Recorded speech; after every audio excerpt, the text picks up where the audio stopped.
दोस्तों, आप यह सभी तो जानते होंगे कि देवताओं के राजा इंद्र हैं, तभी उन्हें देवराज इंद्र कहा जाता है और उनके पास जो अस्त्र है, उसे अत्यंत शक्तिशाली माना जाता है और सबसे मजबूत अस्त्र भी। देवराज का वज्र अस्त्र अपने एक वार से ही पूरे ब्रह्मांड को खत्म करने की शक्ति रखता है।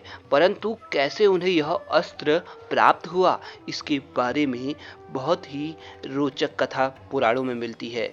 दरअसल एक बार महर्षि दधीचि बड़े ही कठोर तपस्या कर रहे थे। इनकी अपूर्व तपस्या के तेज से तीनों लोग आलोकित हो गए और इंद्र का सिंहासन भी हिलने लगा। इंद्र को लगा कि दधीचि अपनी कठोर तपस्या के द्वारा इंद्र पद छीनना चाहते हैं, इसलिए उन्होंने महर्षि की तपस्या को खंडित करने के उद्देश्य से परम रूपवती अलम्बुसा अप्सरा के साथ कामदेव को भेजा। अलम्बुसा और कामदेव के अथक प्रयत्न के बाद भी महर्षि अविचल रहे और अंत में विफल मनोरथ होकर दोनों इंद्रलोक को वापस लौट गए। कामदेव और अप्सरा के निराश होकर लौटने के बाद इंद्र ने महर्षि की हत्या करने का निश्चय किया और देवसेना को लेकर महर्षि दधीचि के आश्रम पर पहुंचे। वहां पहुंचकर देवताओं ने शांत और समाधिस्थ महर्षि पर अपने कठोर अस्त्र शस्त्र का प्रहार करने का प्रयास किया। देवताओं के द्वारा चलाए गए यह शस्त्र महर्षि की तपस्या के अभेद्य दुर्ग को न भेद सके और महर्षि अविचल समाधिस्थ बैठे ही रहे।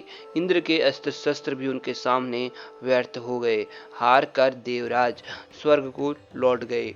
एक बार देवराज इंद्र अपनी सभा में बैठे थे और उसी समय देवगुरु बृहस्पति आए।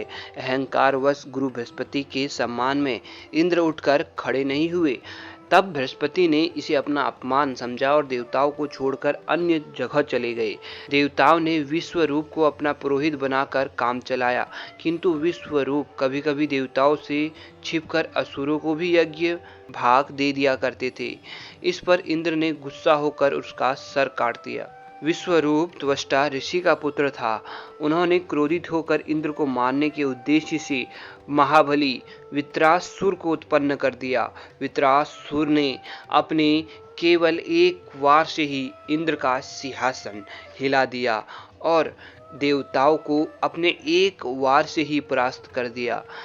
तब इंद्र भागे भागे ब्रह्मा जी के पास गए। तब इंद्रदेव ने ब्रह्मा जी से प्रार्थना की कि उन्हें इस असुर से मुक्ति दिलाए। ब्रह्मा जी ने देवराज इंद्र को सलाह दी कि वे महर्षि दधीचि के पास उनकी हड्डियां मांगने जाए, क्योंकि उनके हड्डियों में कई अस्त्रों का समावेश है। तब इंद्रदेव महर्षि दधीचि के पास गए और उनसे उनकी हड्डियां मांगने की प्रार्थना करी।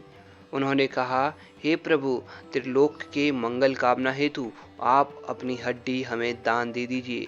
तब महर्षि दधीचि ने कहा, देवराज, यद्यपि अपना शरीर सबको प्रिय होता है, किंतु लोक हित के लिए मैं तुम्हें अपना शरीर प्रदान करता हूँ।